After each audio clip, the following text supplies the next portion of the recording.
her, hers, and I am so honored to be with you all on this beautiful Sunday.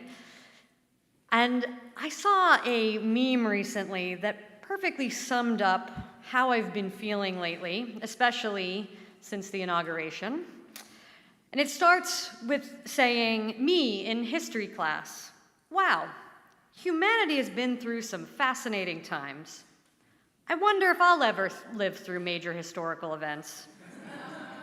And N saying, me now, no, no, no, no, no, no, no, I want to get off this ride. It was supposed to be space travel. Friends, we are living through some scary times that will no doubt be written about in history books for future generations to reflect back on and call fascinating. None of us signed on for this. We didn't hope to live through a resurgence of fascism across the globe. We didn't wish that our country would attack the very humanity of two-spirit, trans, and gender expansive people, or that we would threaten a person's ability to choose to have children or not. We didn't long for the very erosion of our democracy or the right to seek asylum. And we are living on a precipice right now. Although we may not have chosen this, we are living in fascinating, churning, important times. And in these times, we have to ask ourselves, who do we want to be? How can we live our values to the fullest? And what side of history do we want to be on? The next 4 years and beyond are going to be tough. Even before the election results were known and the inauguration of the current administration happened, we knew that we had our work cut out for us as justice-loving people of faith. We knew that fascism was rising and that people were being harmed by systems of oppression. We knew that it wasn't the politicians that were going to save us. Only we can save us. But how do we do that? It's actually the same as it's always been, by living our values and being fully, joyfully human with each other, no matter what. In other words, the work we must do to save us is accompaniment. You see, fascism and systems of oppression want to convince us that we're all alone, that there's such a thing as the other, and that others are scary. Fascism seeks to separate and demoralize us, so the only antidote to it is to come together joyfully. Accompaniment is the radical act of being with someone facing oppression, even when, and maybe especially when, you don't know how it's going to turn out. To commit to being with them through the fear and the pain and the loss and the joy and the fun. It's a way of showing each other and the world that we're all in this together. What happens to one of us happens to all of us. Accompaniment can mean taking risks that you otherwise wouldn't have to face in order to make sure that others have what they need, like gender-affirming care, access to abortion medications, or the ability not to be deported to an unsafe place. And although it seems like those risks are for someone else, it's actually a risk you're taking for yourself, for your soul, and for the world you want to live in. We as UUs have been accompanying those most affected by systems of oppression for a long time. During World War II, the Unitarian Service Committee sent people to Europe to help dissidents to escape the Nazis. One of them was the Reverend Dr. Charles Ryan Joy, a very on-brand name for our theme this month. And he saw that many of the refugees coming into Portugal didn't have the documents necessary to cross borders. So he decided to start forging travel documents for those people so they could escape. To make the paperwork look as official as other documents, they needed a seal. So he commissioned an artist and refugee, Hans Deutsch, to create one. The seal he created included the flaming chalice. So the very symbol of our faith, the chalice, was actually founded in our joyful resistance to fascism and our commitment to liberation for all. And we've been seeing a rise in fascism across our country for a few years now. And of course, now our federal government is fully weaponized against those most oppressed as well. So what will our accompaniment look like in today's crisis? What will be the risks we take to live our values? How does the chalice call us to respond? Right now, UUSC is deeply involved in two forms of accompaniment, one through our CAPAS program, which stands for Community Accompaniment Program with Asylum Seekers, and the other through the Pink Haven Coalition. Both programs are radical ways of living our UU values of justice, equity, transformation, pluralism, interdependence, and generosity, as our newest version of Article 2 lays them out. Working for justice means we covenant to dismantle racism and all forms of systemic oppression. Our migrant and trans beloveds are at the forefront of this struggle. By accompanying them in these scary times, we're making the world a more just place, even when our government and our systems are deeply unjust. Working for equity means we use our time, wisdom, and attention to build and sustain fully accessible and inclusive communities. Working for transformation means being open to change and understanding that we will never be complete and we will never be perfect. When you accompany someone, you will be changed radically, and you will become very aware that perfect was never an option. But love is always at the center and will help us move through the discomfort of growth. Working for pluralism means we covenant to learn from one another in our free and responsible search for truth and meaning. An accompaniment often means seeing someone who is very different from you as family. To learn from them and welcome them, even as you know they will change you and your community, because you know that the beloved community is diverse and beautiful. Working for interdependence means creating and nurturing sustainable relationships with the earth and all people full of care, respect, mutuality, joy, and justice. We know that none of us are free until all of us are free. So we resist fascism and oppression even when it's not currently pointed directly at us. Working for generosity means cultivating a spirit of gratitude and hope. Fascism and oppression want us to stay in scarcity mindset. But the reality is we have everything we need to care for ourselves and each other. This is the time more than any other to lean into generosity, to give what you can of your resources, your time, and your activism. As the newest iteration of our values that we've held dear for generations and that continue to evolve and grow through our living tradition, Article 2 also grounds us in the truth that at the center of all we do, of all those values, of all our actions, we must put love. That is what accompaniment is. Radical love that can and will change this world for the better.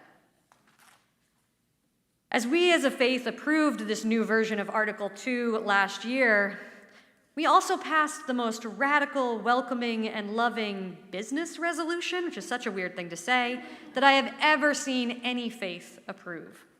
We stated unequivocally that embracing transgender, non-binary, intersex, and gender-diverse people is a fundamental expression of UU values. This groundbreaking resolution calls us into action, which can include condemning and resisting all anti-trans legislation, partnering with local and state organizations led by trans, non-binary, and intersex people, amplifying campaigns for bodily autonomy, and supporting organizations such as the Pink Haven Coalition. Pink Haven is led by trans organizers who saw what was happening in our country and decided to take action to save their community. We are in an interfaith coalition with Quakers, Jews, Mennonites, the United Church of Christ, and more. We're exploring partnerships with mutual aid networks, anarchists, roller derby girls, and anyone else who is saying, no, I won't let this happen, not on my watch. We're working together to create networks of safety and direct support for trans beloveds and their families who need to relocate, access health care across state lines, or stay as safe as possible where they are. Because of safety concerns for these trans organizers and the people they're serving, we're prioritizing their security above all. which is allowing us to move together in deep trust during these crucial, frightening times. This is why I won't be sharing any names of organizers or kin or the trans-led organization that is leading us in this work. Instead, we use the stage name of Pink Haven Coalition to talk publicly. Acting together for trans liberation is a direct antidote to the rising fascism we see not only in the United States, but throughout the world right now. Whenever we resist fascism and injustice, we weaken them everywhere. Know that as you support our trans and gender expansive beloveds to not just survive, but thrive, you're also supporting all others that are targeted by fascism. And you're helping to heal the world from the sin of dehumanization and oppression. I encourage you to join us today at 1 p.m. to see how you can plug in and to reach out to the group already forming to learn more about this vital work. We all have gifts to give, whether they are things like money to support the local organizing or the national organizing, or becoming a member of UUSC, or volunteering your time, your community connections, your wisdom, and more. For those of us who may not fully understand all the terms and complexities of gender, and maybe worry about not knowing what to say or saying the wrong thing, trust me, you will. We will. I have. I will continue to. The goal is not to get to perfect. It is not to get to no mistakes. It is to get to a place where people can tell you what your mistake was so that you can make a different one next time. I urge you to lean into any discomfort you may be feeling and support these folks anyway. Explore resources that increase your competency in this arena. Reach out to me if you need some ideas. I'm happy to share with you the mistakes I have made so you can make different ones. One important skill we can all use in these scary times as we accompany those most affected by systems of oppression is keeping the vision of the world we want front and center so we can move towards it with love and joy even as things get hard. So I'm going to invite you into a brief visioning practice as I close out my message. I ask that you settle your body into a comfortable position. Maybe that means grounding your feet to the floor like the roots of a great oak tree. Maybe that means swaying your body as if the wind is pushing you. Maybe that means relaxing your head from worry. Is the anger of recent arrests in your city putting anger throughout your nervous system? Something else? Take another deep breath in, and as you release your breath, try to unclench those muscles. Try to release. Keep breathing. Keep releasing. Now, in this slightly more relaxed state, imagine that we have made it. We are in the beloved community where there's no war, and there's no poverty, and no borders, and no prisons. Justice, equity, transformation, pluralism, interdependence, and generosity are rampant, and love and joy have suffused the world. Bring yourself into that future time when we have arrived and we are together. Notice all your senses that are being activated. They may be different for each of us. What do you see in your mind's eye? What do you hear? Does a smell or memory come to mind? What do you taste? What can you feel? Who's there with you? What are we doing together? Take a deep breath in as you continue to notice. And slowly breathe out.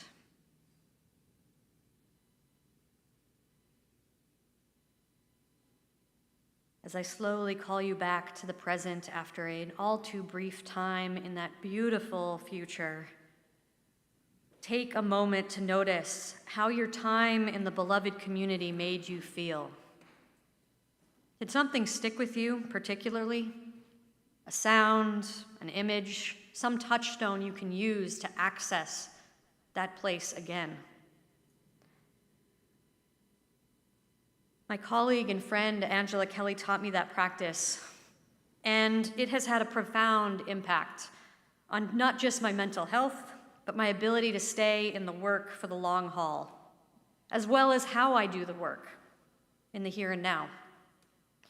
I'm sure you know as well as I do that it's a lot easier being the person you want to be when you're filled up with peace and possibility rather than frustration and fear. And you see, when I imagine the beloved community, what I experience is a true community meal. Food plays a large part in my life. I love to feed people, I love to try new foods, and I love to connect with people over meals. This is a general trait in my family, actually. We often return from vacations and spend the first hour of describing said vacation just talking about the food we ate. And as I do this practice, which I am doing almost daily in these times, as I'm brought back to that place, that meal, as I can hear the silverware hit the plate and taste the food, I know that that food we are sharing tastes like the joy of knowing that no one is hungry. That the laughter I hear sounds like true liberation, a type of laughter that can only be heard when no one is behind bars. And that the people I'm with feel like home because I know everyone else in the world has shelter. Just talking about it now with you fills me with a sense of peace and brings tears to my eyes every time. I miss that world, even though I've never physically been there. I miss it. And when I'm struggling with all the injustices in the world and feeling overwhelmed and like I have to respond to all of them, or feeling like nothing I do can ever make a real difference, I go back to that place. I let it wash over me and I ask myself, what will get me closer to that world?